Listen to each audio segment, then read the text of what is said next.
Hello all, this is going to be Monday's lesson. I just assigned something, realized I messed up. We're going to try it again. I did not forget the fact that we do have some students that still need to complete the Chapter 3 test. So if you're in Group B, you're probably already done with the test. If you're a virtual only student, you're probably already done with the test, or at least all of you should be. Group A students still need to complete that test. They'll do so in class on Monday, and then everybody, thanks be to God, will be back in session and on the same page on Tuesday. Let's hope that lasts for a while, huh? Who knows? Meanwhile, when you're finished, when those folks are finished with the test, they'll start the same assignment. Focus for today is more practice of subtracting, only we're going to focus on word problems, and we're going to have a color by number assignment where you'll work out some word problems and be able to tell if you're doing it right according to the color that you are coming up with. All right, let's take a look and do a few of these together. Now I'm going to model for you the CUBES method of math close reading. CUBES is an acronym, C-U-B-E-S. Cube, C, is going to be circle numbers and labels. U, underline math clue words. B, box in the question. E, eliminate things that you don't need. And finally, S, solve or show your work. So a shark was swimming at a depth of 10 feet below sea level. He swam up 4 feet to catch a tasty seal. At what depth was the seal? Now, before I even mark up the text, I'm going to ask myself what's going on. All right, we got a shark swimming pretty far down. Sees a seal above it, so swims up. And I want to know where he is. So you can see I didn't use any numbers in that retelling of the problem. The focus is, do I understand what the problem is? Now I'm going to go back and I actually start with the B, boxing in the question. What was the depth of the seal? Then I go back, I look for numbers, depth, 10 feet, look for some key math words, below sea level, swam up, there's a key word, 4 feet. I actually don't even care what it is catching. So that tells me, all right, depth of 10 below sea level, that's going to be a negative 10. Swam up is going to be an increase of 4. Now, for those of you that use the number line, you're going to start at negative 10, and then you're going to go up 4. You're going to see some 0 pairs. Get rid of those. We are still below water, only we are 6 feet below water. Below sea level is maybe how I should say it.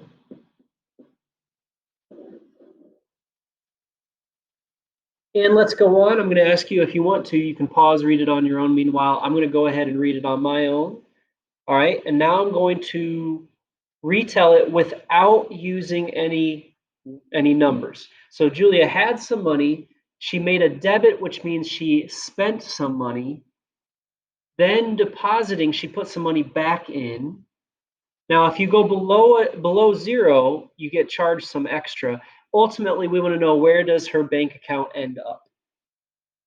So let me go to that.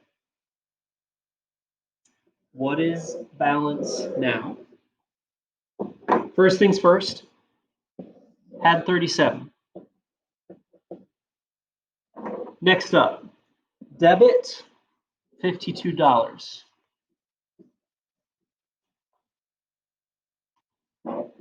Deposit is an increase, so we're going to write an increase of 25. Now, there's something else interesting here that I need to point out, and that is that extra fee. Not sure if we're going to have an extra fee or not, but we do have a $10 fee if it drops below 0. So I'm going to need to remember that with my purple. First things first, let me go ahead and make this a little bigger. 37 minus 52. We know to change that into adding the opposite, meaning here we are definitely more below than above. And if I take away the 37 0 pairs, we are 15 below. And then I can go ahead and write plus 25. No, wait a second. Here's where that important fee will come in. Because we are now below 0, banks don't like that, so they're going to charge us a $10 fee. All right, now back to subtraction. We're going to change that into adding the opposite. So negative 15 and negative 10 will make negative 25. Then we go ahead and add 25. Oh, this is really interesting. She ends up with $0 at the end in her bank account. So I tried to use the colors to help you out here. That's not what the color by number is later, but I just want you to see bit by bit, we can find the change. Don't forget to change subtraction to adding the opposite. Although eventually it would be nice for you to say 37 subtract 52, that's the same as adding debt. Those mean the same thing, but for now we're going to change it to adding the opposite until we get the skill down. Next problem, pause if you wish. All right, so in Alaska, the temperature starts in the negatives and then it goes up, and we want to know what is the range. So there's the question. What is the range? Anytime you want to find a range, you actually subtract.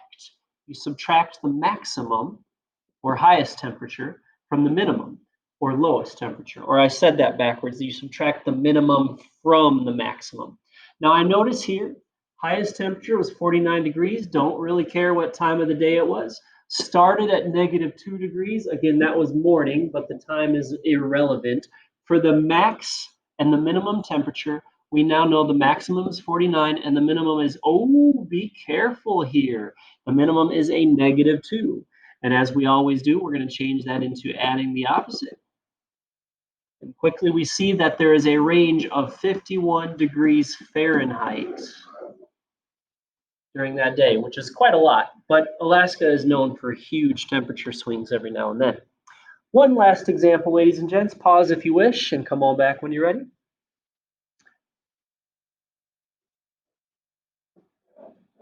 Length of dive is what I boxed in.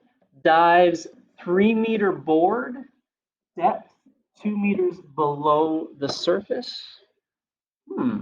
What to do here? What to do? Well, this is another range problem, really. We want to know the difference from the highest down to the lowest. So once again, I will create a subtraction problem. Now the highest is 3 meters above. I don't need to write the M for meters. You don't even need to write the plus, but you can if you want. Depth of 2 meters. Whoa, whoa, whoa. Careful, Mr. Callan, that's 2 meters below. And once again, we'll change subtraction to adding the opposite. But you could simply use your number sense to realize that if we're 3 meters above, we dive down 3. If we're 2 meters below, we dive down another 2 for a total length of 5 meters. Now, just to point out, you wouldn't really have a negative length. You can go in a negative direction, but you can't walk -5 steps. You can't move -5 feet. You can move 5 feet forward, you can move 5 feet backward, but a length cannot be negative. So that's what I have, folks. Now go ahead into the color by number. I'm going to be honest, I haven't done this yet. I borrowed this from another teacher, so I'm hoping there's no mistakes. But if there are, I'm going to take responsibility for it. I think it should be pretty good. So basically, each and every problem, you're going to do whatever the problem is, maybe a subtract, maybe an addition, find your final answer. And whatever that number is, you're going to color that number orange. Or for number 5, you would color it black. Or for number 7, you would color it red. And use that on this picture. And hopefully, you don't get some crazy purple animal. Hopefully it makes sense. All right, that's what I have, folks. Take care, do well, and let's grow.